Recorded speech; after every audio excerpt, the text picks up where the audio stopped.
Today on Dr. Phil, have you tried to lose weight and failed? Ball dropped. Did you two miss your connecting flight to the show? We saw a Spanx store, Panda Express, and we saw a bar, and that's a big girl trifecta. Ready for your old body back? I feel like people think, what happened to that girl who used to be so beautiful? Don't miss this show. Do you believe you can change this? Because you can. Let's do it. Have a good show, everybody. Here we go. This is a safe place to talk about hard things. Stand by, Dr. Phil. I'll try to be an emotional compass and point you in the right direction. In 5, 4. I am not giving up on you.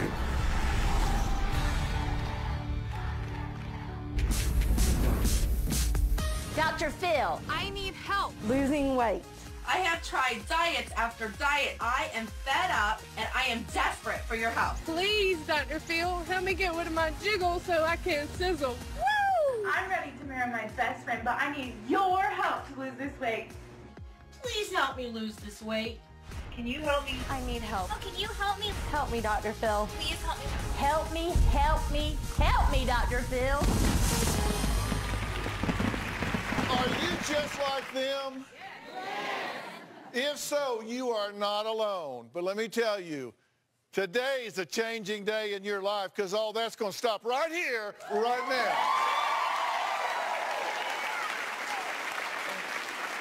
Today, we have filled our audience in the studio with people just like you at home, all combined. Everybody here in the audience has tried and failed a staggering 2,000 diets. And my first guests are no different. Teachers Candy and Lindsay say their friendship began when they met at their school's Friday treat day. And they've been packing on the pounds ever since. I can explain my weight problem in 3 words. I am fat. How many calories do you think this is? It is good. It is fattening. I met Lindsay 3 years ago at the school we teach at. We have a Friday tradition at school. People sign up to bring treats for everyone to share. We always joke around at school, you know, we don't need to take sick days, we need to take fat days. Sorry, can't come to school today. As my pants won't will not button. When we go out to a restaurant, magically the glass of wine sometimes turns into A very sugary margarita. Oh, yum! Yay! Ooh.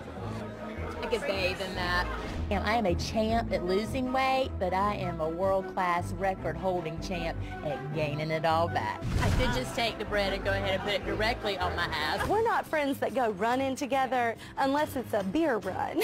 And then I'm your girl. We're going to have the appetizer combo with the zucchini and the mozzarella and the calamari. Oh, Bring you a side of our homemade ranch as well. oh, perfect. We never turn down ranch.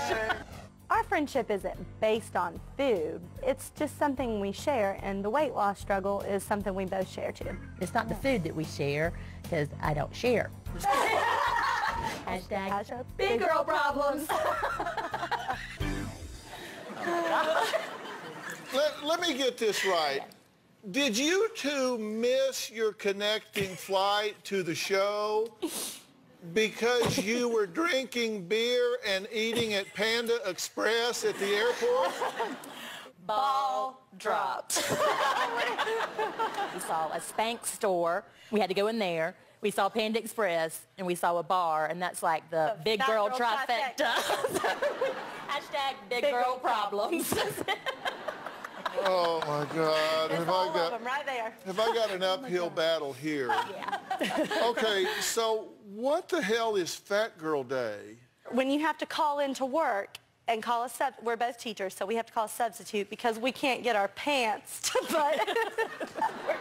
We're kidding. We don't want a button to fly off and give a kindergartner a concussion or anything. So. What is Treat Friday? You go to school The and... devil is what Treat Friday Yeah, is. yeah. We're in the South, so everybody will bring casseroles and they try to outcook cupcakes. each other. They try to outcook each other. It's a big deal. That delicious sourdough bread that Jean makes. And the ginger snap cookies that Sissy makes. Oh my God. We love them too much. You can see them here, here, and here. And here. I was listening to your logic. You say every Monday one of you stops and picks up a sugary Starbucks type drink or breakfast at Chick-fil-A for yourself and the other person. So what do you mean you restart every Friday? On Monday, one of you picks up this stuff before you even get there. We do well till 7:30 a.m. We do start. That whole hour from 6:30 to 7:30 really goes great. It does. And we are, pumped during that 1 hour. Do you work out? Not regularly. Not regularly. Which one of you sent us a picture of your gym? That was me. Now, tell me the truth. How did that towel get there? My husband put it there so I would look like I actually used it. He loves me so much. He probably did. Oh, my God. Do you work out? Not there, no. Do you work out anywhere? No. Do you work out? Sporadically. The answer is no. We did run in the airport, though. How many gates can we run before we throw up? Guys, we can run 4 gates. What's the longest period of time you have ever had any discipline with regard to weight control? 2 weeks. I lost 40 pounds last year, so I had discipline with what I was eating, but not with working out. Or, I'll work out like a maniac and eat like a pig. I never do the both at the same time. Me too. Which would probably be a really good idea from that look on your face. Which is the key. I'm just going to go out on a limb and guess that's what you want me to do. No, that's fine. Okay. You two didn't come all the way from South Carolina to tell me you were overweight. Both of you are eyes wide open about how this happened, right? Oh, yeah. Yeah. The good news is I do have exactly what you're looking for. But you need to understand there's something different. You get involved with me, I will haunt you till the end of the earth. We've heard sphincter clenched. Yes. Right? Yeah. Okay. All right. I'm ready. Yeah, you've heard the old saying, hindsight is 20/20, right? Well, Lindsay and Candy have perfectly clear vision on how they got where they are today, but I want them, you in the audience and you sitting at home, to turn that 20/20 hindsight forward to see with perfect clarity where you want to go when it comes to your weight. And I've spent a decade doing research, and for the first time in 10 years, I've written a book about weight loss. Now, why did it take me so long to write my second weight loss book? Because I finally have something new to say, and it's called the 20/20 diet. All right?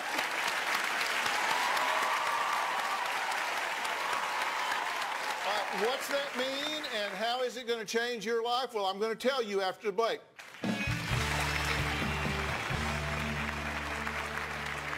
In my 20s, I actually was so obsessed with weight that I developed an eating disorder that really warped my relationship with food.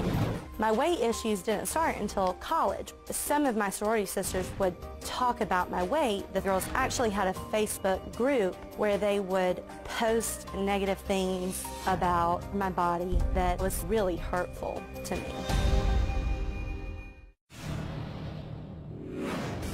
And my weight, 204. I about peed my pants when I saw that on the scale. I weigh, drumroll please, 242 pounds. So got your feet there, sister. I am my own worst critic. I'll say, oh my gosh, your boobs are like basketballs, or your ass is the size of Montana. This is the one thing that I have not conquered, and I'm ready to do it with Dr. Phil's help.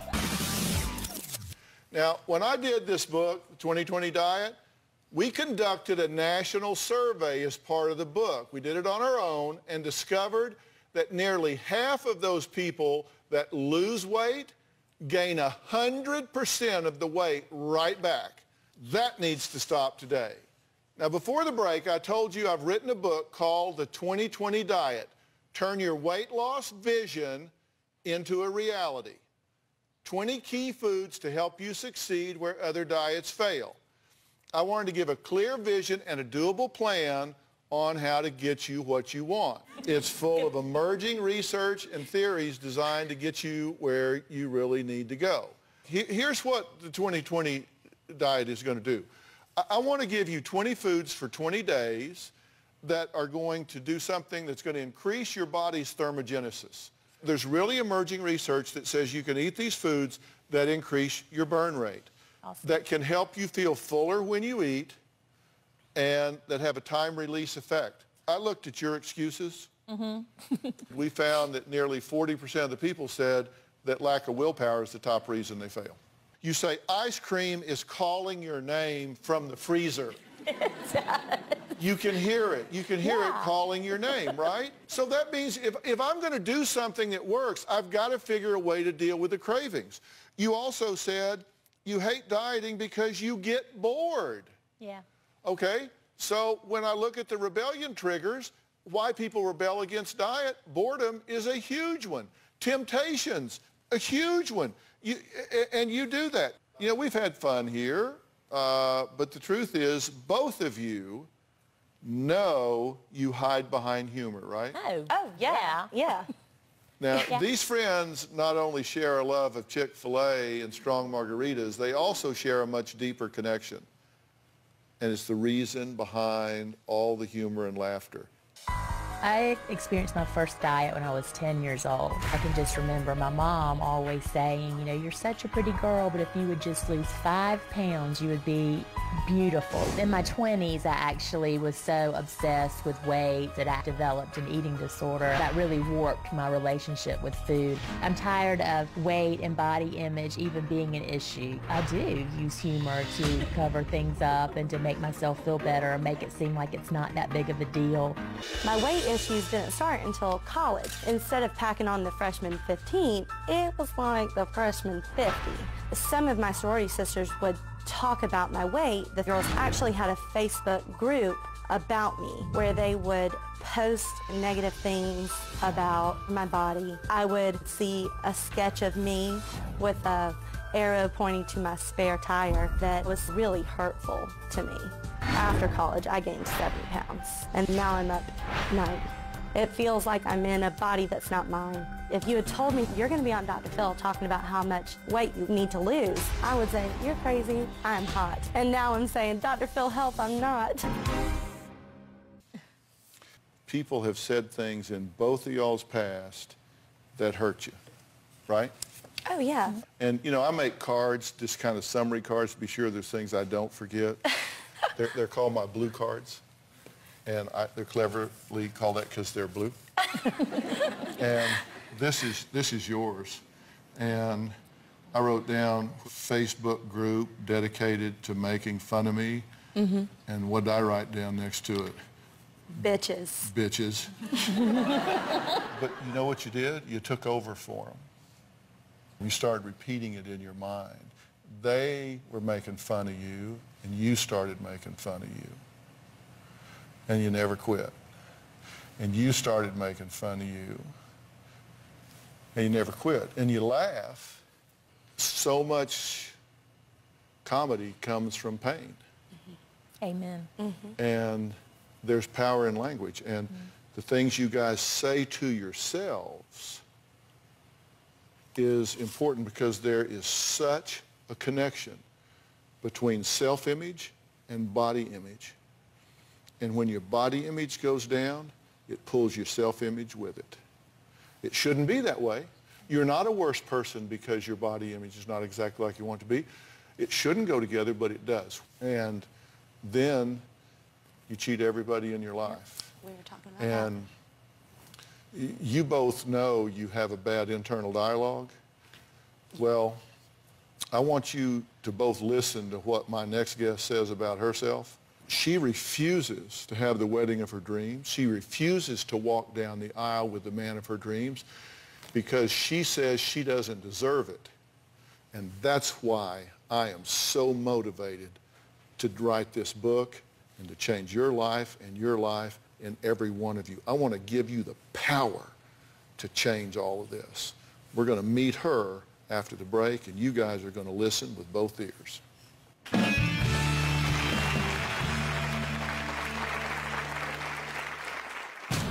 A friend and I went into a bridal store, and I was told that they don't carry anything as big as I am, and it just crushed all of my hopes in that moment. I don't feel worthy of Patrick's love.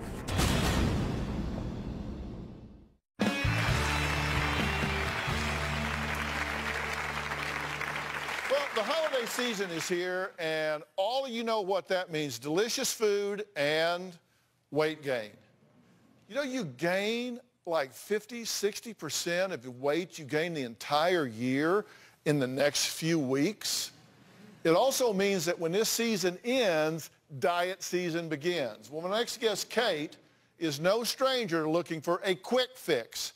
But Kate is on a mission because she says she refuses, and in fact, she says she doesn't deserve to have a wedding ceremony to make her marriage official until she loses a few pounds. Take a look. I refuse to have a wedding ceremony until I'm comfortable with my weight. I don't feel like I deserve the wedding of my dreams. A friend and I went into a bridal store, and I was told that they don't carry anything as big as I am, and it just crushed all of my hopes in that moment. And I broke down and cried. When I look in the mirror, it's hard to see any good in me. My face is too fat, my cheeks are too thick, my hips are too thick, my legs are too thick, my jeans don't fit. The heavier I am, tying your shoes gets harder. Going up and down the stairs is a struggle. I really feel my weight when I go to drive. The steering wheel comes down and it touches your thighs. I don't feel worthy of Patrick's love. I love her very much. I see her for what's on the inside. She's perfect. I feel consistently judged to the point that I don't go to family events. I don't want my husband getting any comments at work. He has a picture of me when we had first started dating, and his friend was like, "Oh, you mean Kate was actually hot at some point?" We started planning her wedding, and she actually told me that she doesn't want to have a wedding if she doesn't lose the weight. I honestly cried that she wanted to cancel the wedding because she won't feel beautiful. I'm desperate for Dr. Phil's help. I want to be everything that I always dreamed of. I'm not living up to what he deserves as the mother of his children. I want to feel like the mom that my kids deserve. They deserve a mom who can go out and play with them. I can't do that. Okay, Kate, how'd you get this way? Oh, goodness. Thank you. I had 2 really horrific pregnancies. We ate out a lot. I ended up on bed rest twice, and I gained 100 pounds on my first pregnancy and about 50 with my second. Okay. Now, at this point, and you're okay if I say your height and weight, right? You're 5'7" and 304 pounds. Yep. And you have a body mass index of 47.6, and obesity is 30 or greater. So you're morbidly obese. And Tess, you don't like what it's doing to her self-image because you love this girl, right? Oh, yeah. She avoids going to places. Doing anything, really. And you say you can't stop eating. If I feel sad, I eat. If I feel happy, I eat. If I feel nervous, I eat. And it's just very emotional issue. So we ask you about your excuses for not having a ceremony, and I made a list of those too. I got blue cards like I do for them. So you don't deserve the ceremony. Your husband deserves better. You're not worthy of his love. Why did you say, I don't deserve the happiness that comes with being healthy? Because I feel like, I don't know, I guess other people deserve more than I do. If you're right, then what? You don't deserve a husband. You don't deserve happiness. You don't deserve, then what do we do? I don't know. I really don't. I struggle with that a lot. And it puts me in a really, really hard place, especially with my kids and my husband. If you have this negative internal dialogue, you know, you generate the results you believe you deserve. And, and you know that to be true, right? Yeah. Thankfully, I have an incredible husband who tries very, very hard to push through that with me, but it's a really bad struggle. Yeah. Well, here's the problem with that. Here's the problem with emotional and stress eaters. Emotional and stress eaters are 13 times more likely to be overweight or obese. And 80% of people list emotion or escape from emotion as their #1 trigger to eat. That's me. So that's kind of a vicious circle, right? How many people here eat emotionally? Raise your hand.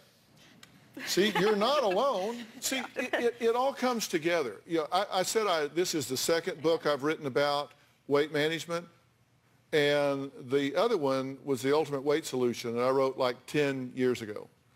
And in it, I talk about the 7 keys to weight loss freedom. Look at number 1 and 2, right thinking and healing feelings. There's a simple thing here. People are not overweight because of eating. They're overweight because they abuse food. You just have to understand that there are different kinds of hunger, okay? There's physical hunger, mind hunger, and habit hunger. Physical hunger is when your body's saying, hey, come on, my stomach's barbecuing my ribs here. We need food. Blood sugar's going down. I need food. I need nourishment. We need energy. Mind hunger is when your head is saying, you know what, I'm upset. I need ice cream. It never rejects me. And habit hunger is when you eat situationally. It's like 5 o'clock, I get home from work. I always eat when I get home from work. If you did nothing but separate those 3 things out, you would be halfway home.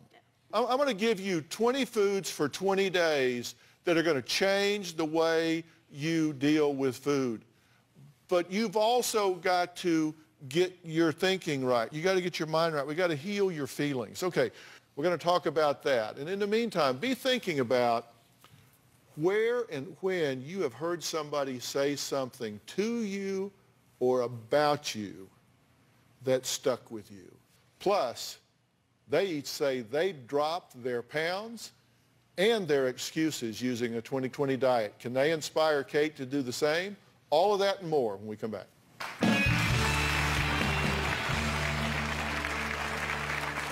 When I was in elementary school, I was bullied a lot for my weight. Oh yeah, she's a fat cheerleader. When she steps on her box, it sinks into the ground. It made me feel like less of a person. I feel great losing weight on the 20/20 diet. The biggest thing I've learned is portions and mixing certain foods so that you are actually letting your body fuel yourself. Prior to this diet, I was a big stress eater. I was a chocoholic and loved sugar. Now I'm eating a lot healthier and cleaner, and I love it. The plan garnered immediate results. I approach eating certainly in a more conscious manner now and actually enjoy my food more. What was unique about this diet is I really never felt like I was starving because I could eat all of the foods. You just had to eat them in smaller amounts, but I never felt like I was really deprived or starving. 20/20 diet has changed my life. I have much more energy. My confidence and self-esteem have boosted. It's really given me the tools to make a lifestyle change that's healthy and beneficial for my whole family and myself.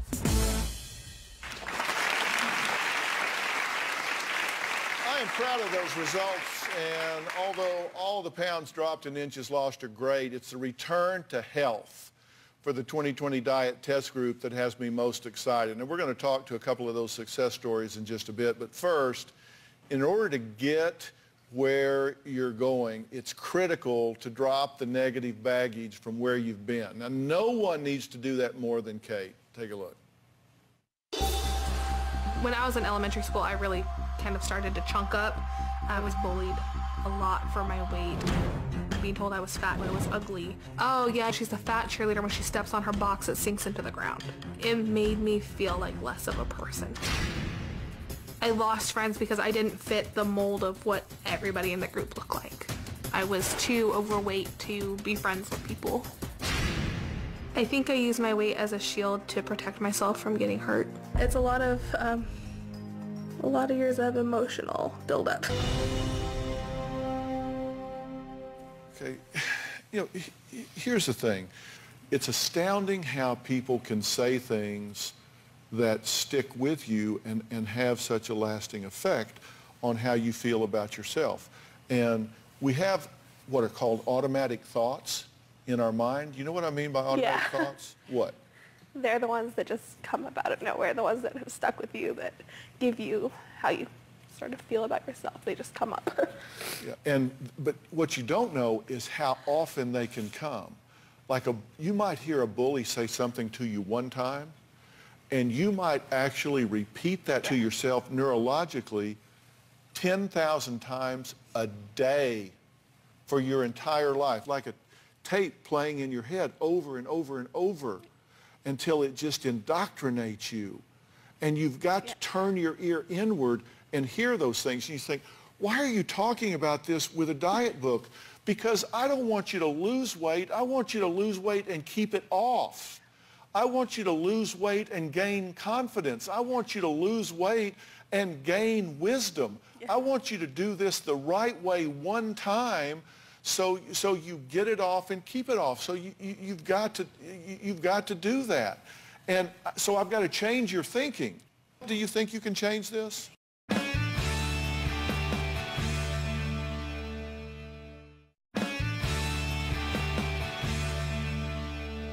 Do you believe you can change this? With some help, do you think you can change this? I think I can, yes. Because you can. Earlier, you heard from the participants of the test group that followed every page of the 2020 diet. And I asked two of them to come here because I wanted you to meet some people that can do this. Cindy is here. Cindy lost 38 pounds and 27 inches. Where Cindy, stand up. This is Cindy. Now, and congratulations, by the way. Good job on doing that. And Jesse, stand up. Jesse here lost 46 pounds and 25 and a half total inches. Cindy, what was the trigger for you? I mean, work stress. And, you know, how do you keep yourself from not being bored and just going eating more chocolate or those things? All right, and this is a 3-phase program, by the way. Like there's phase 1, which is a 5-day phase, and there's 5 foods for 5 days. And then you go into phase 2, and you love phase 2. You said, I want to live in phase 2. Why do you like phase 2 so well? I think those were all the foods I naturally tend to eat or I liked, and knowing how to put certain foods together so that it lasted longer and, you know, the right portions were all important tools I didn't have before. Did you ever feel hungry? No. What surprised you the most about this? Because you made amazing change. Yeah. You got me all emotional. I guess it was just getting used to eating at roughly 4-hour intervals. And then also for me, it was a lot of judging, like sitting and thinking, am I hungry or am I bored? Did you use the hunger fullness scale? Yeah. Did you actually do that? Because I did. In the beginning, yeah. I think that is really important. There's a hunger fullness scale. It starts at 1, where you're weak and unable to concentrate with a hunger headache, extremely hungry, stomach growling nonstop, all the way down to 10, so full, you're sick, nauseated, and miserable. And you've all been there. You've just eaten yourself sick. And the ideal range is to stay in here. You don't ever get in the extremes. And that's so important. And I love what you said about combinations, and I love what you said about flavors, because there are combinations so the foods stay with you and you do get the flavors that you want. Well, but yeah, especially in phase 1, the portions were a lot smaller than I was accustomed to, but it forced me to actually chew the food and taste it and, you know, taste the flavors and that sort of thing, and it helped me a lot. And isn't it nice to feel a sense of mastery? Where you feel in control. I mean, you know that, you control the food instead of the food controlling you. Yeah. Do you know how much your heart works every day? No, tell me. How many miles of vessels does your heart have to pump your blood every day? You're a school teacher. This is a test. 3. Pardon me? 3. 3 miles a day? I teach kindergarten. Give me a break. I teach 2 plus 2. Yeah. Hey, what would you guess? I don't know, 8? I don't know. 8? Good one. The average person's heart pumps your blood through 60,000 miles of vessels a day. If you are significantly overweight, add an extra 18,000 miles a day of vessels. It means your heart's working 30% harder if you are significantly overweight. Pumps wear out, girls. I'm just saying. Next, in just 2 years, she went from competing in fitness competitions to running from being fit. We're going to meet her after the break and add her to this conversation. We'll be right back.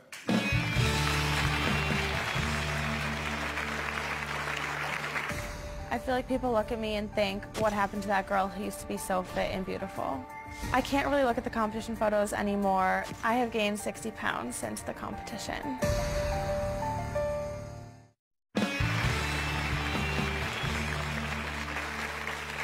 Our next guest, Nicole, says she's gone from one extreme to another when it comes to her struggles with weight. It was just a little over 2 years ago that she took extreme measures to get a body that her mother says left her unrecognizable. When I got to college, I decided to sign up for a bodybuilding competition. I went from 140 pounds to 118 pounds and from 29% body fat to 9% body fat in 4 months. I worked out for 3 hours a day. My diet consisted of 900 calories, no sugar, no sodium, no fat, and no carbs. The last 3 days before the competition, I couldn't drink any water at all. My brain was shutting down without any liquids. When I got on stage, I had to put Vaseline on my teeth because my body was so depleted of water that I couldn't even smile. I placed 13th out of 65 girls. With the transformation that my body went through, I felt more confident because I finally had the body that I'd always wanted. My body's never been the same since I got off stage 2 years ago. But now Nicole says that fit body is long gone, and sadly she can't bear to look at photos of her former self. I have gained 60 pounds since the competition. I can't really look at the competition photos anymore. I hate the person that I see in those photos. My daughter Nicole right now is the heaviest that she's ever been. I recently went to go see a plastic surgeon for a liposuction consultation. The plastic surgeon turned me away. I was extremely heartbroken. I hate showering because I'm reminded of all the fat that I have. I hate my thighs, hips, love handles, and stomach. It's all way too big. I feel like when I wear rings, my hands even look fat. I don't like putting on lotion either because that reminds me of all the fat that I have. I'm 22 years old and I'd love to be able to wear a size 4 again. I would love to be able to wear shorts again and feel confident in a dress. When I'm on campus, I just see all these really, really skinny, fit girls and I just feel so like a misfit. You're so beautiful. You have so much going for you. It breaks my heart as a mom to see her so hard on herself because she has so much to offer. I feel like people look at me and think, what happened to that girl who used to be so fit and beautiful? What do you say to yourself now in the condition you're in now? Every time I look in the mirror, I'm like, oh, like, still fat, still obese, I'm still gross. You say you think when people see you, all they see is a fat girl. Yeah, I feel extremely judged by a lot of people, particularly people that I became friends with after the show. So what do you want? I would just love to be lean and muscular again. Because one of the things that I talk about in the 2020 diet, our bodies have what I call a set point. Okay. There's a point that you're supposed to go to that is your natural set point for your body in terms of what you will weigh in a normal, natural sort of way. Yeah. And if you get into that range, because let me tell you, all of you girls out there that say, I want to get back to what I weighed in high school, okay, we're talking amputation here. You have to be realistic in choosing what is your ideal body weight, what is right for you. Yeah. And then go to that place, be healthy in that place, accept yourself in that place, and live with it. Doesn't mean you can't look fabulous, doesn't mean that it can't, but you've got to be realistic about that. For you, I think you're flirting with what is called body dysmorphia. At your age and with your constitution, your ability to have a return to health and to get into a really good body mass index that would be a good set point for you and a healthy point for you is so attainable you're within weeks of being where you would be really, really happy and comfortable when, you know, someone like Kate looks at you and just wants to slap you. Love it. Don't you want to just slap her? Love it. I did ask a good friend of mine, a good friend of the show, to come here because there's something that I would like to offer you to do. And this is Miles Adcock right here. And Miles is the CEO of the Onsite program. And Onsite is on a beautiful ranch outside of Nashville, Tennessee. And I want to do some things with you to help you get your body under control. But at some point, I would like to offer you to take a couple of weeks and really go involve yourself in one of the workshops that Miles and his therapeutic team put together to really help you hit the reset button on all of this so you don't stay obsessed with this, you don't get into body dysmorphia, and you don't lapse into some type of eating disorder, because I think that would be really great. And Miles, you guys could really help her with this, could you not? 100%. And where we come in is drilling down on the first two of those 7 as part of the 2020 curriculum, the mind and the feelings. And we want to help you get a jump start on that. It sounds fantastic. Yeah, Thank you so much. I think it would be great. Listen, 2020 Diet is not a crash program. It's 20 foods for 20 days. And it's 3 phases. And, you know, that's what these guys were talking about. While you're doing it, you're working through the book on the things of healing the feelings, the right thinking, cleaning up your environment. And these things, little things, it seems, like the 7 keys, I brought everything over from the book I did 10 years ago, like impulse eating. You got to clean up your environment, but there's got to be good things there to eat. People that get hungry eat. So you have to have something there to eat. You need to eat. It's not good to be starving. Don't starve yourselves. It doesn't work. You'll rebel. We did a national survey as part of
to figure out why diets fail. And I addressed every single point in this book, why diets fail, and came up with a strategy to attack that. And it's all right there for you. And so I want you to do that, then I want you to do this. Fair enough? All right, next. Getting started on a weight loss journey can be tough, so I got some words of encouragement and a few surprises up my sleeve. We'll be right back.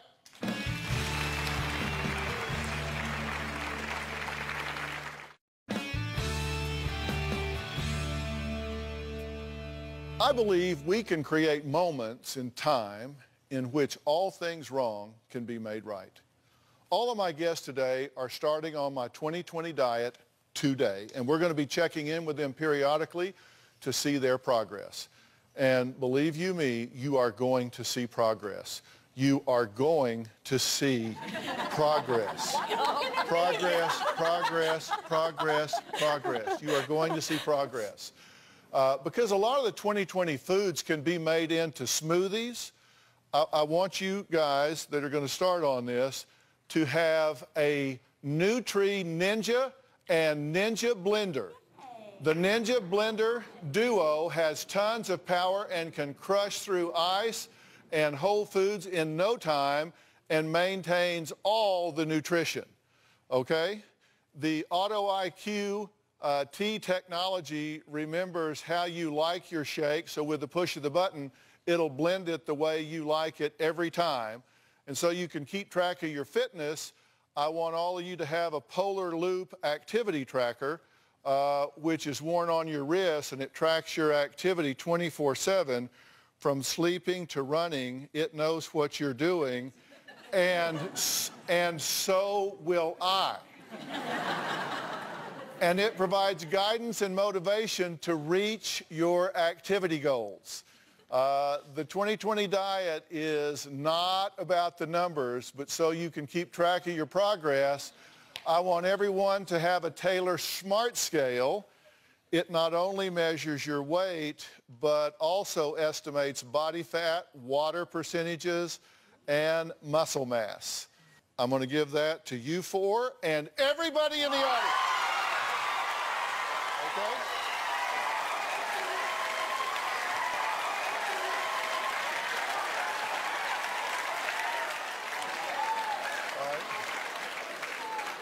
All right, now let's talk about this book. It is the 2020 Diet, and this is available at the Book Nook, which is my book company. It's published by Bird Street Books, which is my son's publishing company, and it's available today at thebooknook.com, and I want everybody in the audience to have a copy, so you're all going home with one. I want to thank all of my guests today, and a special thanks to Miles Adcock. Thanks so long. We'll see you next time.